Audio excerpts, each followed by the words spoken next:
Jesus said, "You will be my martus," or martyrs, which means witnesses. We can only testify to what we've witnessed. We can't witness anything until we get up and go. So join me as we explore deeper into the heart of God. Welcome to the Martyr Life. I'm Jared. Thank you so much for joining me today. Today we're going to talk about love. So when I say love, what comes to your mind? Is it romance or tacos or your grandma? What is it that triggers in your brain when I use the word love?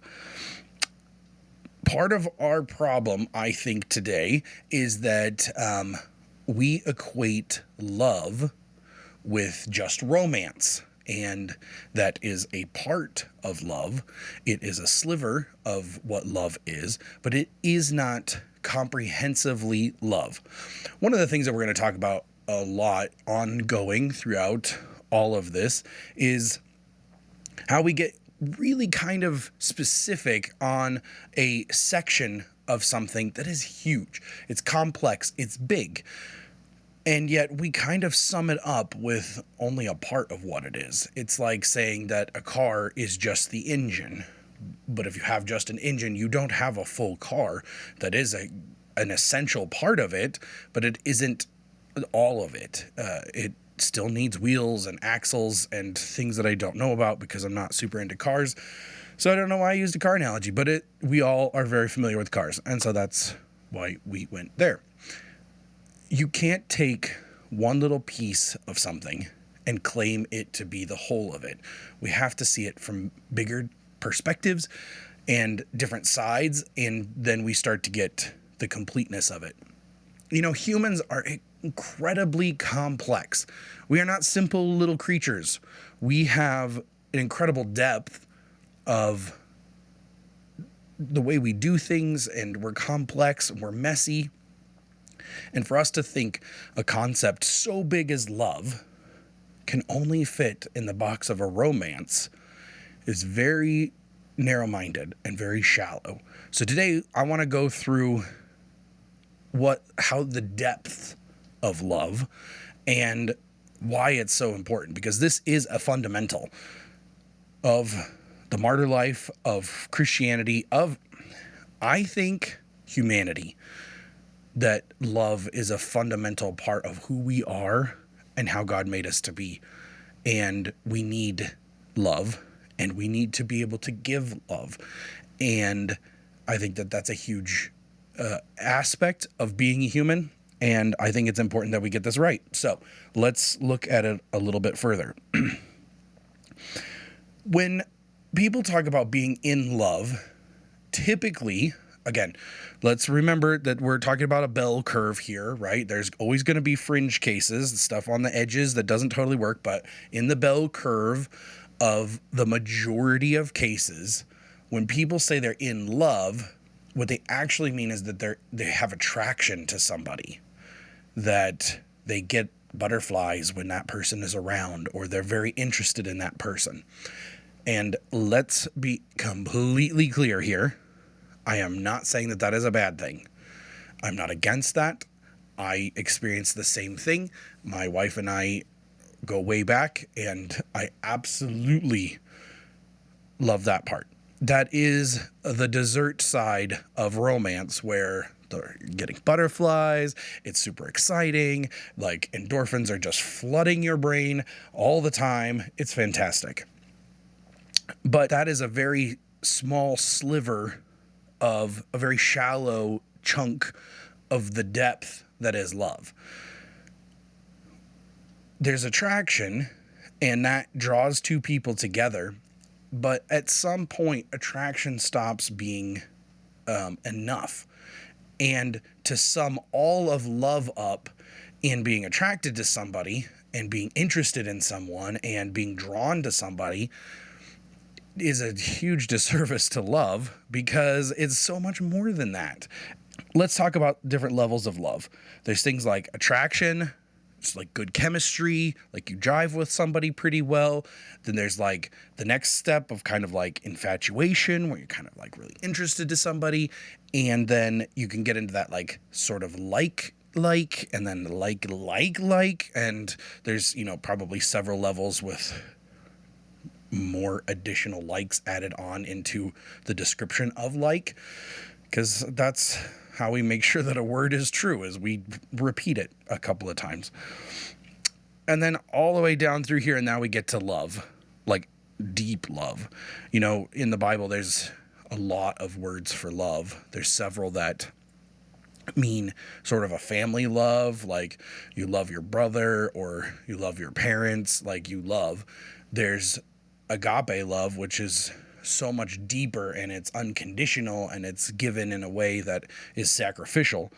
So in this depth of love, I only covered romance, which is, again, a very small chunk of what love truly is. That's the part that we get, we romanticize the most, is romantic love. Wow, that is really true. But to make the totality of love be just romance is a huge disservice to love, and it puts our frame of reference for when God says to love our enemies, and when he says to show love to the brothers, and to that love conquers all, and that of the greatest of the three of love, faith, and hope, love is the most important.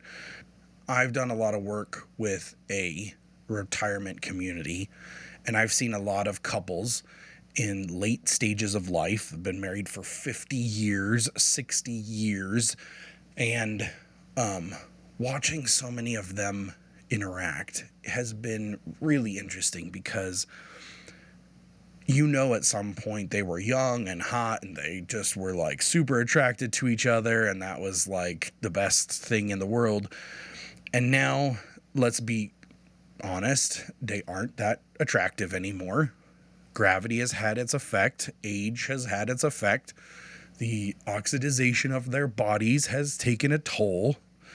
And yet, to watch a husband lead his wife down to lunch and to take her to places that she needs to go because she's not doing as good and he is taking care of her, it really is one of the most beautiful things in a relationship, to see a wife just caring for her husband who's in a wheelchair and he can't get out. And it's not done out of like, well, this is the only thing we've got and I can do nothing left. But you can tell the love and the care and the just the sacrificial heart of taking care of the person that you care about the most in the entire world. And it is so beautiful. It's so beautiful. I also think about a mother taking care of her special needs son, or any parent really, or a grandparent that's taking in their grandkids because the parents are out of the picture for whatever reason. How does that love stack up to romance? Is that we don't romanticize that kind of love because it's not like fun and exciting and cool and all of, it's not necessarily movie worthy, but it is essential to life. It is what makes life worth living, is that kind of depth when a parent is taking care of a special needs kid. It's not glamorous, it's not sexy, it's not the coolest in the world, but it is genuinely the depth of being human and caring for another person like that is so beautiful. And that is part of what love is. See, I think that love costs you no matter what. When you are loving someone, when you love and you give of yourself into that relationship, and it is a sacrifice sometimes, it's a gift, it is literally giving of yourself in that love. And whether that's a romance or not, back to the mom with special needs son, she's literally sacrificing so much of her life to care for her son. It's a love that's being poured out. This isn't for her. This is for her son. It's for someone else. And that's where romance love gets a little trickier, because a lot of times we have to be very careful, because a lot of times that kind of love borders on it's more for me than it is for them, and that's it. We got to be careful with that. So am I saying that anytime that you're in love with someone, that you have to sacrifice everything and you don't matter and all? No, nope, nope, nope, nope, nope, nope, nope, nope, nope, nope. That is not what I'm saying at all. What I'm saying is that when you genuinely love someone, it costs you something. And sometimes that what it costs you is vulnerability. See, you can't have love and not be vulnerable. It's brutal. But that vulnerability, where the masks come off, where you stop pretending, when you're being real, that is the depth, the intimacy of love, is when you can let your guard down and be real with someone. It takes so much bravery. It takes so much strength to be in that place. And it isn't something that we should do lightly. People have to have earned that vulnerability. You have to build that relationship there. But that's part of the sacrifice of love, is that it is scary, and it puts vulnerability, and taking that mask off is you opening yourself up to be judged and hurt and offended. And the people closest to you can hurt you the most, because when you're vulnerable, you don't have your armor up. You don't have your shields up. So if I was to cut my chest open and expose my heart, the same flick that doesn't hurt my face, but directly onto my heart would be devastating, and it would probably hurt a lot. I can't say for sure, but I would wage that it would probably be pretty devastating. When we go into a relationship, and when I say relationship, I don't just mean a romantic relationship. I mean any relationship. When you go into a relationship and you expose your heart, when you're able to just drop that mask and be real with someone, that person has the potential to be able to hurt you more. And unintentionally, because it doesn't take much, and it hurts. If we peel back the layers of what it means to be a human, what humans thrive on, what the source of a lot of problems and anger and frustrations, I think all of humanity can start to be summed up well in loving and being loved. I think that's what we were meant to do, is that we were meant to care for each other, and we were meant to be cared by someone else, and someone's else, honestly. I think that is a good sum up. Now, again, at the beginning of this talk, I was telling you that we shouldn't make the totality of a sliver of something be everything. Again, humans are complicated and it's messy. But if we peel back a bunch of layers, I think that we can find a fundamental foundation of wanting to be loved and needing to love others. Now, when talking about love, I think one of the other things that we need to do is consider what love isn't, and that helps us narrow it down a little bit. See, everybody thinks that the opposite of love is hate, and that is pretty true.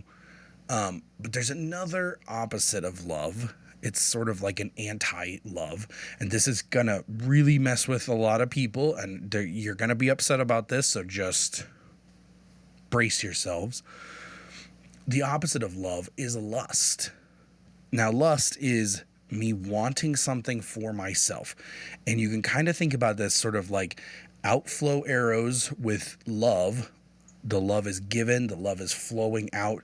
Lust is sort of the opposite. It's like a vacuum. It's like lust takes.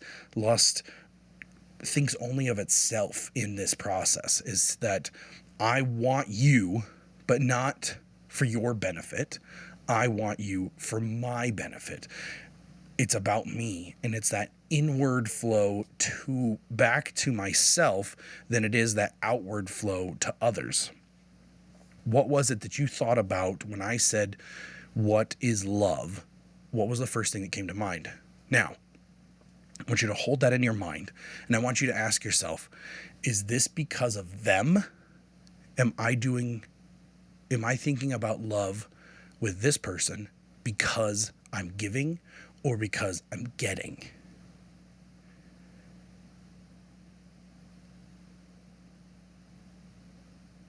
It's a tough thing to evaluate, and we have to really double check ourselves, because sometimes that is it's actually more lust than it is love, and we want to walk in love. Love isn't just a feeling. It's not just the butterflies. That's attraction. That's a very high top, shallow depth of what love really is. Love is a choice. And sometimes when we're dealing with people that aren't very lovable, sometimes the ultimate demonstration of love is to still love that person.